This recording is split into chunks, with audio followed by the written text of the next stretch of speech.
Hello and welcome to the UK SIF Leadership Podcast. It's Oscar here on day 6 of COP26 in Glasgow, discussing today UK leadership on biodiversity.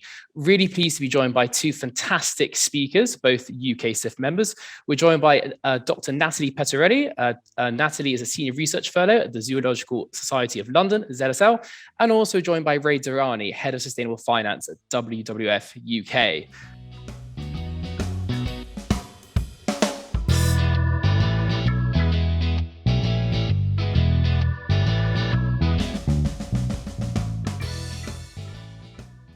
Hello, it's James and Sally here to let you all know about our podcast sponsor.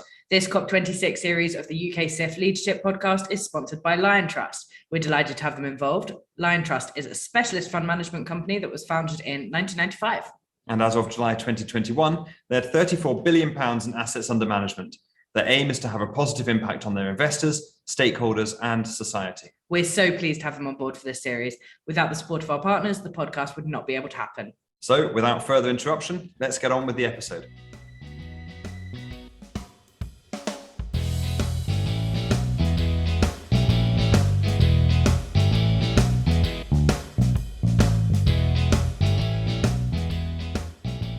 I think let's get straight into it, if that's okay for you both.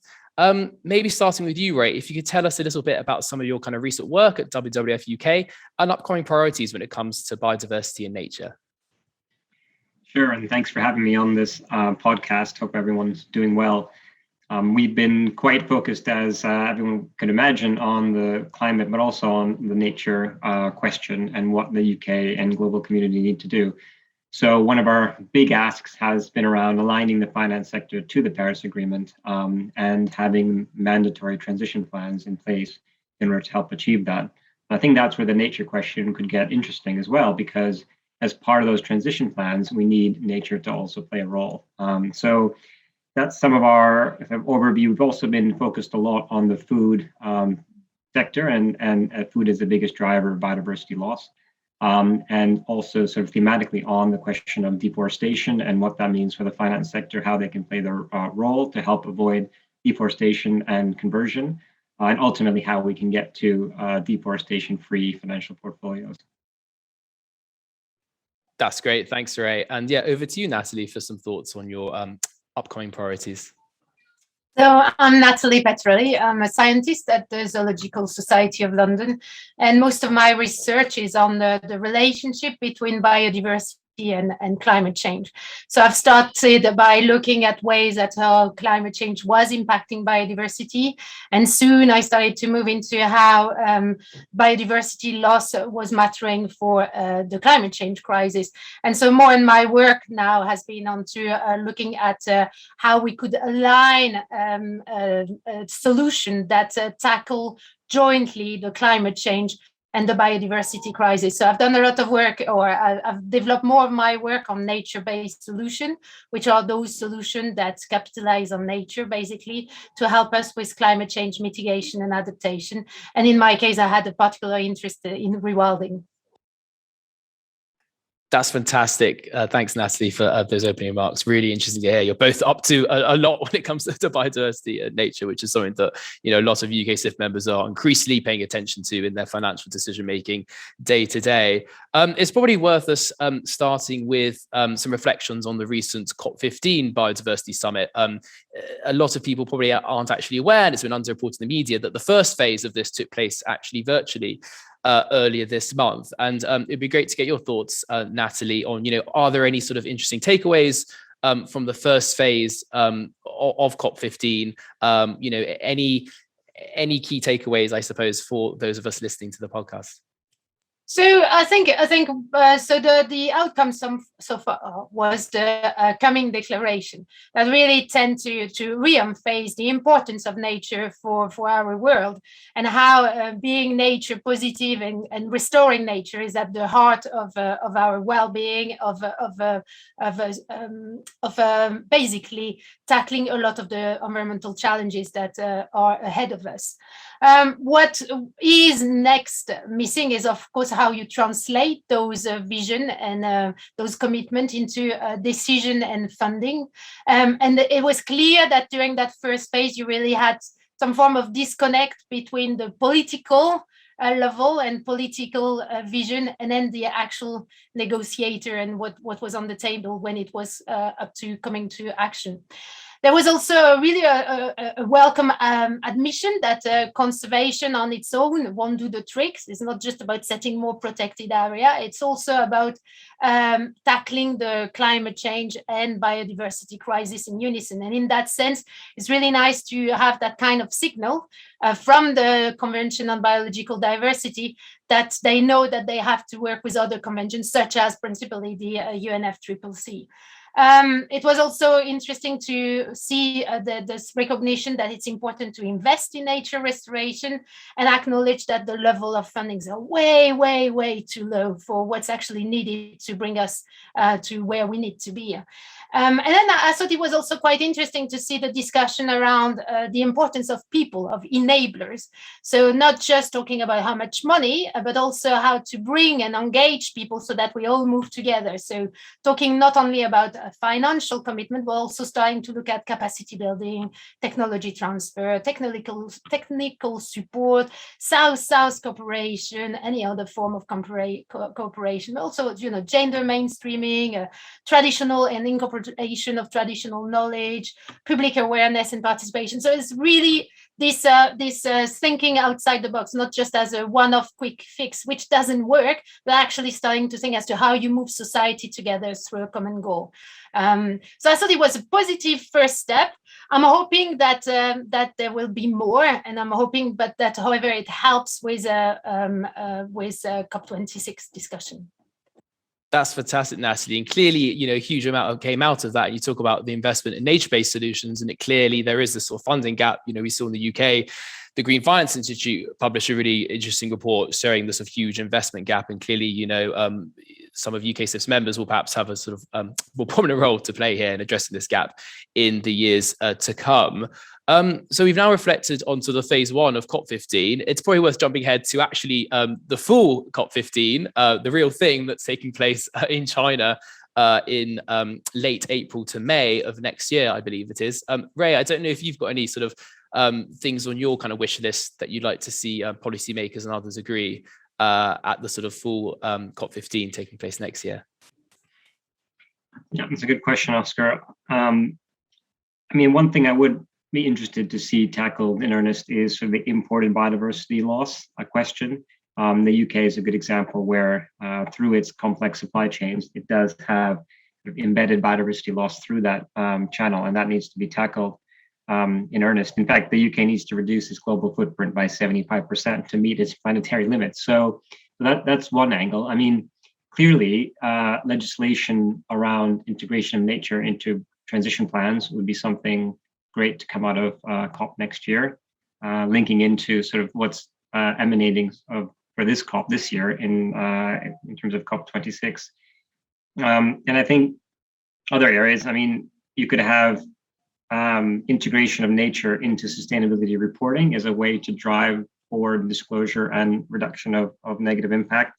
And finally, I would say mandatory due diligence on supply chains and on finance supply chains in terms of elements of nature and deforestation, I think would really help because we know voluntary measures are not taking us fast enough given what the science is saying. So, those are a few different ideas, and I hope that it can be very ambitious and also, take up the ambition that the climate COP this year will have. And as maybe Nathalie said in the beginning, the interlinkages between climate and nature are really important. If we don't safeguard nature, we're going to lose the climate battle anyway, and vice versa. So that kind of integrated thinking, I think, is vital, and should be coming out of processes like that as well. Yeah, we absolutely agree, with that sort of need to integrate. And actually, UK CIF wrote a letter to Chancellor of the Exchequer relatively recently calling on government to look at integrating nature into existing reporting requirements for financial services firms. So you've got the Sustainability Disclosure Requirements Regime, SDR. We called on the government to consider how could nature and biodiversity be integrated into that framework, which will be something the industry will be closely watching in the coming months and years ahead. It'd be good to turn to you, Nathalie. Are there any sort of items on your wish list for takeaways to come out of COP15 next year? It'd be lovely to hear your thoughts. I think so definitely agree with Raymond. I think on top of that, I think it would be a more general thing around strong nation, especially the G20, to really understand that the climate change crisis is a really scary crisis, but so is the biodiversity one. So I would love to see a much more understanding and recognition of the urgency and the importance of tackling that biodiversity crisis. Right now, it has been a bit of the forgotten brother, and it hasn't got the same visibility and political leverage and enthusiasm to tackle it than the climate one. So and that shows in for example, the level of investment in restoring nature, or some of the development, including in the financial sector. The other one, I think, is probably trying to manage to create a framework for that better integration. So yes, we need to have the climate community and the biodiversity community and any stakeholder that works in that sphere to really work together. But for the moment, we are probably missing some of some platforms or way of working that facilitate that integration. So a plan around that as to how do you make sure that the join-up thinking happen? How do you make sure that you don't develop solution that will fix one problem but maybe not fix the other, or actually make the other worse? So some form of thinking around the tools and the platforms and the space for collaboration would be also quite nice, on top of course delivering on all the vision and actually delivering with real action, as can be detailed in the coming declaration. So making that a reality with negotiator bridging the gap with the political stuff and really making this happen. That's fantastic, Nathalie. Maybe to stick with your point on the need for sort of collaboration, are there any good examples of collaboration that ZSL is doing with others at the moment, or any other sort of collaborative initiatives that are taking place, whether that's in our sector or kind of more widely, that is taking taking things forward? Well, I think so. That's the whole point of nature-based solution, which ZSL has been doing for a long time. It's just branded it differently. So restoration, management of protected area, prioritization of protected area is something that organizations such as the Zoological Society of London have done for quite a while. The change here is the realization that done in certain way, in the right way, you can really deliver on the climate change crisis and the biodiversity crisis. So a lot of the work that we do on restoring ecosystems that are partially good for climate change mitigation and adaptation, such as mangrove, for example, or anything in tropical forest, or restoration of seabeds, so work on seagrass, is really something that shows that how to bring up this integration, because you have to think about how does that affect the carbon cycle, and how does it help with mitigation and adaptation, and communicate that with the community you're working with, and seeing whether that's something they're happy with. But also thinking about the biodiversity benefits as to do you actually have a biodiversity benefits? Typical example is it's not because you plant tree that you increase biodiversity. Woodlands and a plantation of tree are two different things from a biodiversity perspective. So this is the kind of join up thinking that needs to happen locally on at the project site level, but also internationally. So think, for example, about the two scientific platform, the IPCC and the IPBES. There's not much discussion for the moment between those two. Actually, the first report between those two only happened this year in 2021. So more of this is what I was referring to.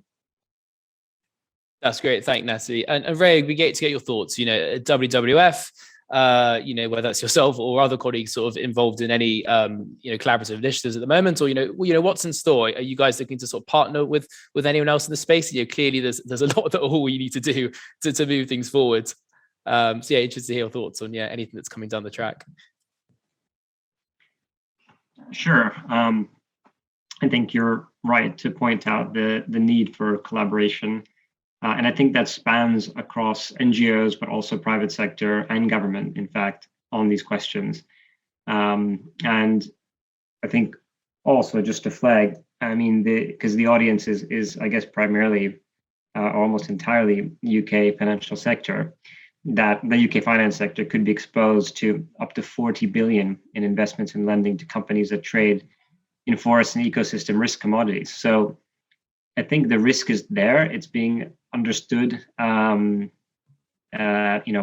now. We published a piece with Omnia and Walbrook recently, which details some of that.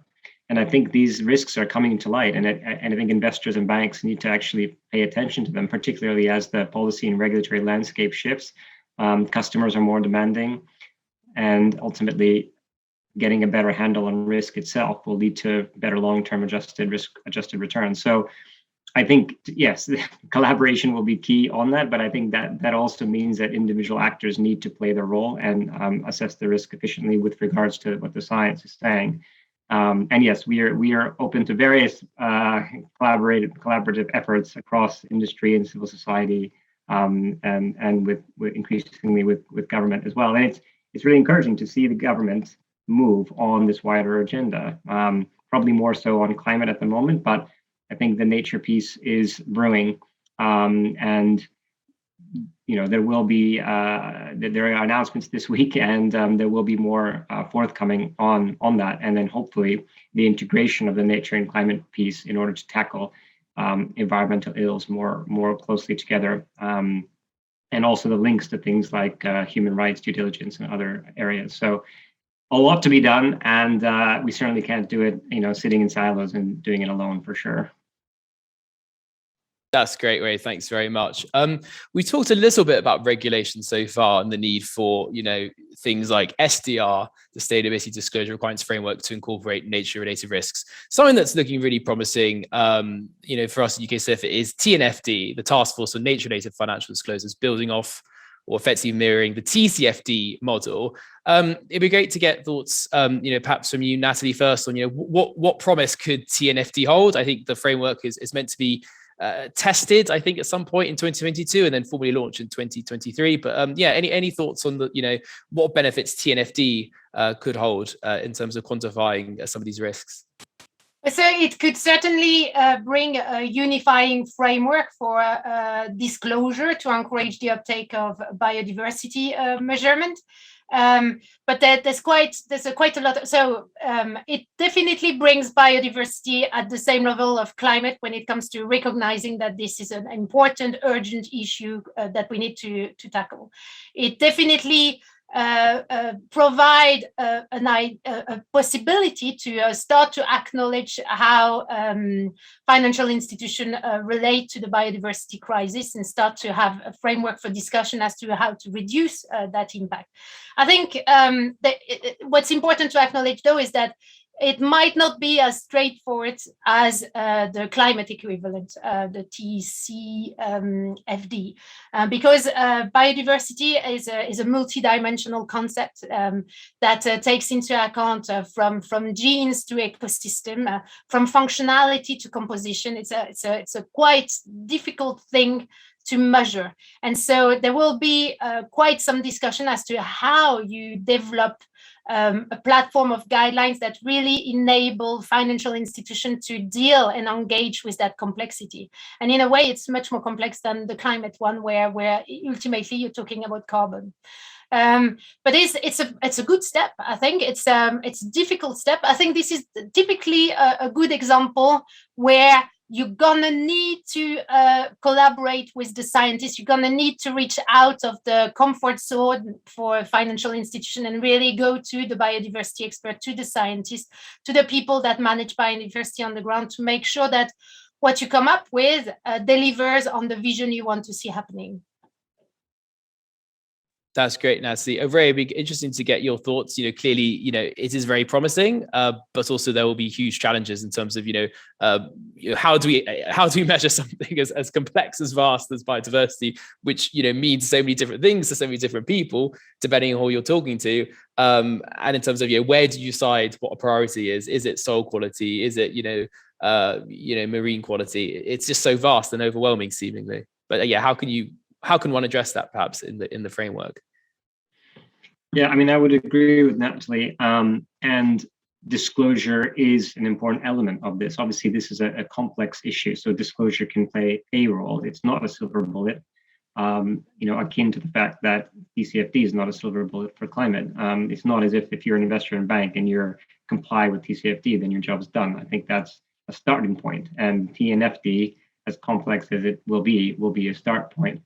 I mean, to your question, Oscar, I think nature is much more, I guess, spatially explicit, or that element is much more important. I think that Nathalie was touching on. So where things are, and that matters a lot. And we've found that using spatial data and geolocations and satellites as a way to actually get a handle on nature risk in locality, as it crosses over with development data sets, is probably a lot more important than climate, where ultimately things are more fungible. Ton of carbon saved here to some degree is equivalent to a ton of carbon saved there. Such is not the case with nature. So I guess this whole advent of spatial data, spatial finance, and understanding the realities on the ground for nature-related risks is really important. And that's where proper due diligence needs to be done by the finance and corporate sector in terms of ultimately where the see-through is to assets on the ground, and what the nature dynamic is, because that spatially explicit local information becomes paramount. And I do hope that TNFD can integrate some of that as much as possible. But I would also encourage listeners to certainly look beyond TNFD. And, I think we might get into the Dasgupta review questions, but essentially the whole economic model needs to incorporate nature, which it hasn't been doing. And so, there won't be a single silver bullet there to achieve that. TNFD is part of it. Transition plans is part of it. Mandatory due diligence is another piece. There's various elements. And of course, every investor and bank will have a different portfolio and different categorization of risk. So it is quite individual as well. But that's not to scare anyone off. I think it's really exciting space. It's very tangible. And, they can really help to make the world a better place by actually getting a better handle on this risk and seeing how they can reduce it and ultimately lead to kind of positive nature restoration in the UK and the world at large. Thanks very much, Ray. And I think we'd very much agree with the sort of positive verdicts on TNFD, but while recognizing there are these sort of huge challenges to overcome in such a complex area as biodiversity. And UKSIF is really pleased to have just joined us as members of the TNFD Forum, which is a sort of wider group of experts and stakeholders to advise on TNFD's work going forward. You mentioned the Dasgupta review, Ray, which neatly teased me up for one of our final questions for our podcast. It'd be great to get thoughts maybe first from you, Nathalie, on what do you think has been the impact of the Dasgupta review? And to what extent has this really taken things further forward? There seems to be an increasing collective awareness in the UK among other jurisdictions of the challenges we face. To what extent do you think Dasgupta's review should get some of the credit for that? Well, I think it should get a lot of credit because it is a landmark report and really a strong message to governments that you just can't continue with the economical model that we have. It's just not tenable to continue to not value and recognize the importance of nature for our economies, our well-being, for everything. I think it's quite interesting also to place the context of that review within generally the UK's role on biodiversity. I have to say that the UK government has done quite several things recently, whether it's leading the Global Ocean Alliance to protect 30% of the world ocean, whether it's signing the Leaders' Pledge for Nature, whether it's recently the net positive report by Natural England, Nature Scotland, etc., taking on the presidency of COP26 and really pushing for nature to be there and to be discussed. That's quite new for the UNFCCC to have such a strong nature agenda. And I think all of this, what I'm trying to say here is that Dasgupta review is incredibly important, but also is part of a general move within the UK to start to have that discussion on different level. So if we go back to the Dasgupta review, I think it's what's going to be important here is first, how is it taken by a government? Because it's an independent review. So how do you translate that into actual action? And maybe second one, how this is going to, at which pace it's going to be happening, because we just don't have much time. So that would be my thoughts on this. Particularly agree on your final point, Nathalie. And in the letter that I mentioned that UK CIF sent to the Chancellor, one of the key recommendations in that to government on behalf of the sector was calling on Treasury to commit to a formal process to implementing the findings of the Dasgupta review. Obviously, it's been a seminal piece of work. Great to have it. But as you say, what are the next steps? How is the government going to commit to bring some of its recommendations into legislation, or at least, perhaps consider them for the sector and business? Ray, it'd be really good to get some of your thoughts, if that's okay, on the impact of the Dasgupta review and what you think this has been. Sure. I mean, I think and I hope it can do for nature what the Stern Review sort of did for climate, which is to really provide that uber piece around the importance, the link to our economic and financial system, some recommendations and impetus for real action. So yes, you're right, Oscar, that now the proof will be in what is taken up. And so it's really encouraging to see that letter. And we can't stop at the stage of elucidating the problem. So I think it's done that really well. And we've already seen the nature agenda pick up in the last year that it hadn't. And I think rising up the investor and banks agenda, civil society agenda, and that can form like the bedrock for this whole piece. And ultimately, if we build an economic and financial system that incorporates nature and climate, then we will build a more resilient system that'll be better to deal with long-term shocks anyway. So it's that's how I'm seeing it. Obviously, it needs to be proven now, and we have to push the government and other actors to really take it up. Yeah, totally agree. Let's keep the pressure up, perhaps, something that WWF and UK CIF and ZSL can all do together. Keep the heat up on the government to act. We're sort of slowly coming towards the end of our podcast, unfortunately. But perhaps Nathalie, do you have any final messages to leave for our listeners today? Yeah, I mean, if I was to say something, I would say, please acknowledge and understand the urgency.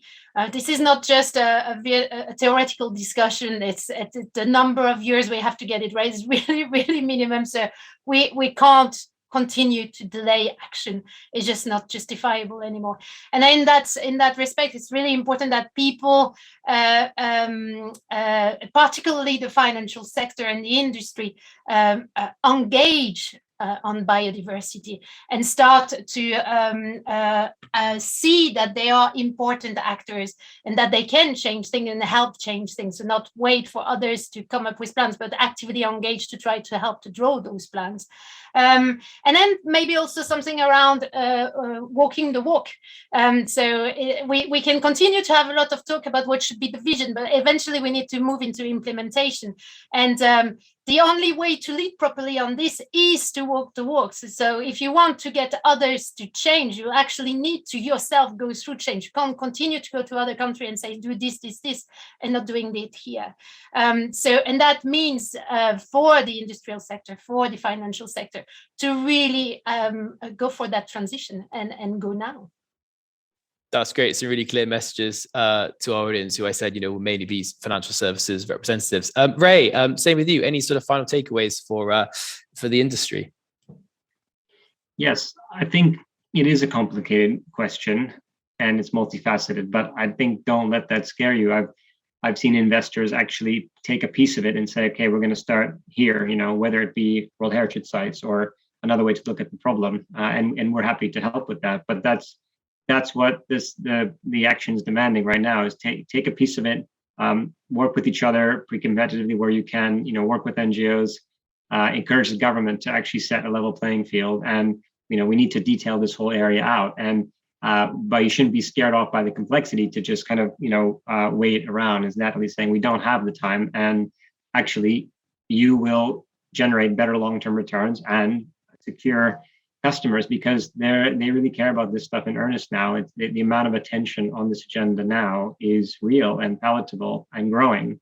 So even from a purely business perspective, it's important that that financial institutions really get on this train and seek help where needed. But obviously, that's also a way to help shape the world for the better and also give us a chance on the climate side. So yes, I would say, and the other thing, maybe the final thing is, where is your financial solution having the biggest negative impact on nature? That's a good place to start. That will be different. depending on how the institution is set up and their portfolios, etc. But always start with your biggest risk. That's where you can have the most impact, and that's where you're going to have the biggest risk reduction. And that's how you can address the fact that we need to do a lot this decade, including halving emissions and stopping the destruction of nature. So today is a good time to really dial this up and increase progress on sort of nature and biodiversity. Thanks very much, Ray. Again, a really good clear set of messages for UK CIFS members. Just wanted to thank you both so much for taking part in our podcast today. It's been a really excellent discussion. We've covered heaps of ground. Just to say to all of our listeners, don't forget to like, subscribe, and tune into our other episodes coming up throughout COP26 in Glasgow. And you can find us on Twitter at UKCIF, all one word. Speak soon.